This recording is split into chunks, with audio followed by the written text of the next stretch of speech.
തന്നെ കൂട്ടക്കുരുതികൾ നടന്നെന്ന് സംശയിക്കാവുന്ന ഇടം അത് കർണാടകയിലെ ബെൽത്തങ്ങാടി താലൂക്കിലെ ധർമ്മസ്ഥല തന്നെയാണ്. അന്വേഷണങ്ങളും വെളിപ്പെടുത്തലുകളും എങ്ങും എത്താത്ത അവസ്ഥയിലൂടെ തന്നെയാണ് കാര്യങ്ങളുടെ പോക്കും.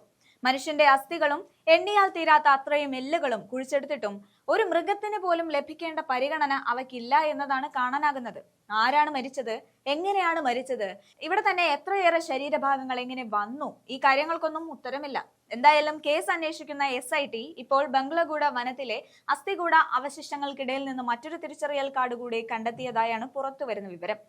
തുമകൂരു ജില്ലയിൽ ഗുബ്ബി താലൂക്കിലെ ദസറകലഹള്ളി സ്വദേശി ആദിശേഷ നാരായണന്റേതാണ് ഇതെന്നാണ് SIT പറയുന്നത്. 2013 ഒക്ടോബർ 2 ബാറിൽ ജോലിക്കായി ബംഗളൂരുവിലേക്ക് പോകുന്നതിനിടെ ഈ യുവാവിനെ കാണാതായിരുന്നുവെന്ന് സഹോദരി പത്മയും SITക്ക് മൊഴി നൽകിയിട്ടുണ്ട്.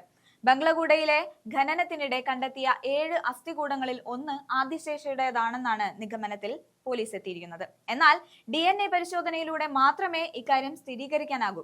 ആദിശേഷ പലപ്പോഴും വീട് വിട്ടുപോയി ദീർഘകാലം കഴിഞ്ഞ് മടങ്ങി വരാറുള്ളതിനാലാണ് പോലീസിൽ പരാതി ഉന്നയിക്കാതിരുന്നതെന്നാണ് കുടുംബം പറയുന്നത്.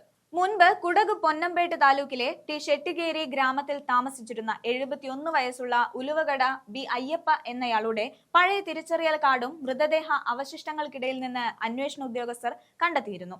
ഒരു വശത്ത് കേസിനെ പ്രബലപ്പെടുത്തുന്ന തെളിവുകളുമായി സാക്ഷികൾ എത്തുമ്പോൾ മറുവശത്ത് ശത്രുതാ മനോഭാവമാണ് ഇത്തരത്തിലുള്ള ആരോപണങ്ങളിലേക്ക് നയിക്കുന്നതെന്ന തരത്തിൽ വാദങ്ങൾ ഉയർത്താനാണ് കേസിനെ ദുർബലമാക്കാൻ ശ്രമിക്കുന്നവർ ചെയ്യുന്നത്.